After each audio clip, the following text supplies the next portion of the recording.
Estou desembarcando do governo Lula. Eu sei que essa notícia não agrada a muitos dos que me seguem, né? Porque eu comecei esse canal justamente falando bem.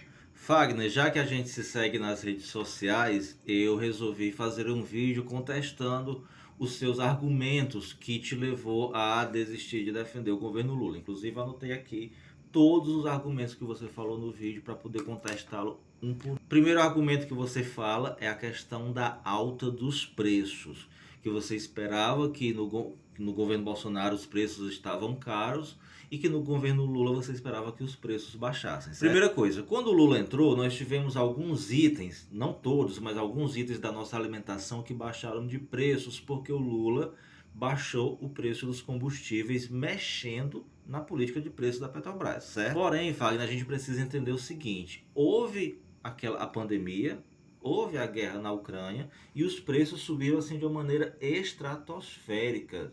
Só que depois que se passou a pandemia e que a questão da guerra da Ucrânia virou normal, os preços eles não voltaram ao que era antes. E essa realidade não é exclusiva do Brasil, meu amigo. É uma realidade de todo o planeta Terra. Porque, infelizmente, é assim que funciona o sistema capitalista.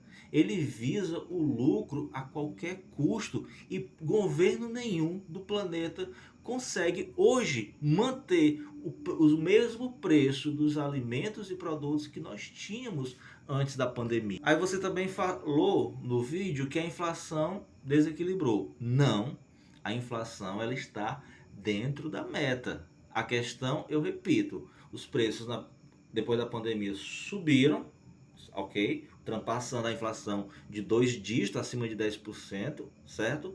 Depois que o Lula retomou ao poder, os preços caíram e hoje a nossa inflação ela está dentro da meta. Mas, repito, dentro da meta, diante do novo normal dos preços. Porque, como eu falei, nenhum país do mundo conseguiu retornar o preço que nós tínhamos antes da pandemia. A própria Europa, o advento, o grande crescimento da extrema-direita nas últimas eleições se dá por conta disso, porque as pessoas não conseguem compreender essas questões e perceberam que o poder de compra da classe trabalhadora europeia perdeu-se valor diante de tudo isso, tá? Agora o que é que o presidente Lula fez? Ele fez o possível que estava ao alcance dele. Baixou o preço dos combustíveis, mudando a política de preço da Petrobras e aumentou o ganho real do salário das pessoas, mínimo, coisa que o Bolsonaro e o Michel Temer não fizeram. Então você não pode culpar o Lula por um problema que foge do poder dele. O máximo que você poderia fazer seria o que eu já fiz aqui no meu canal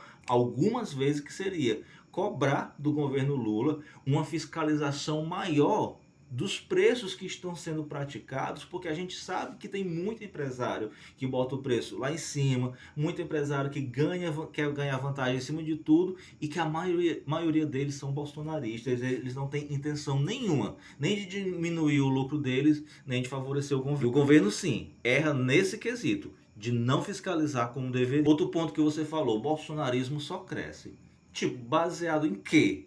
Quais são as pesquisas que você já viu isso? Porque, entenda, a realidade nas redes sociais é uma, e nem sempre o que é popular nas redes sociais, o que a maioria está falando nas redes sociais, significa que a maioria esteja falando nas urnas, entendeu? Agora, de fato, é favorável que o bolsonarismo cresça, que o Pablo Marçal cresça, porque, minha gente, são anos e anos de doutrinação neoliberal feito no Jornal Nacional, na rádio, na internet, na direita. É impossível que o povo que está sendo alienado o tempo todo pela mídia, que é o quarto poder da nação, não apoie esse tipo de gente. Por quê? Porque eles já foram doutrinados aí. E não vai ser em 1 ano e meio de governo que o Lula vai conseguir fazer essa sessão do descarrego e desalienar e tirar essa doutrinação dessa galera. Outro ponto que você falou, de que o governo mentiu ao dizer que não era favorável à taxação das blusinhas. O governo não mentiu. Quem mentiu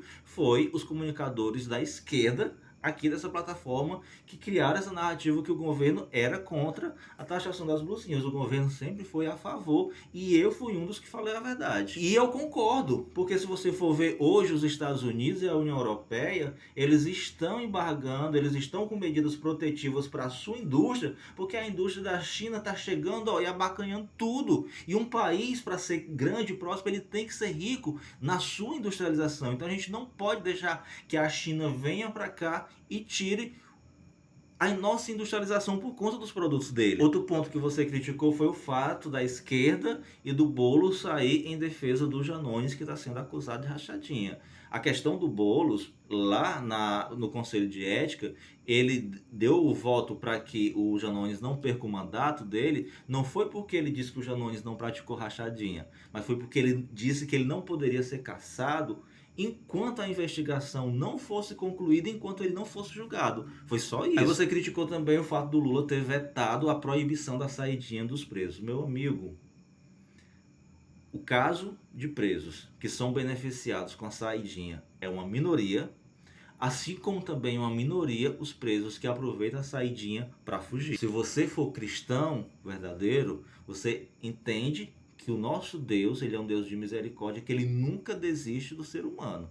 E essa mesma perspectiva que rege o nosso sistema prisional, que é dar ao preso a capacidade de se ressocializar na sociedade e recomeçar a sua vida. Por isso que esse trecho de vetar a saída dos presos, ele é inconstitucional e por isso que o Lula vetou. Por último, você falou que o Lula tem 30 ministérios, que é excesso de ministérios, que não sabe o que é que o ministério da Aniele faz, o que é que ela já fez pelo Brasil, da igualdade, o Ministério dos Direitos Humanos faz. Meu amigo, se ele não tivesse essa quantidade de ministérios, ele teria a mesma quantidade de gente trabalhando, porque o Ministério da Cultura, o Ministério dos Direitos Humanos, da Igualdade Racial, se tornaria numa secretaria, assim como foi no governo Bolsonaro. A estrutura é a mesma. Ter 30 ministérios ou ter 15 ministérios, o custo para manter tudo isso é quase o mesmo. E me espanta você não saber dessa informação. E só para concluir, Fagner, nós temos hoje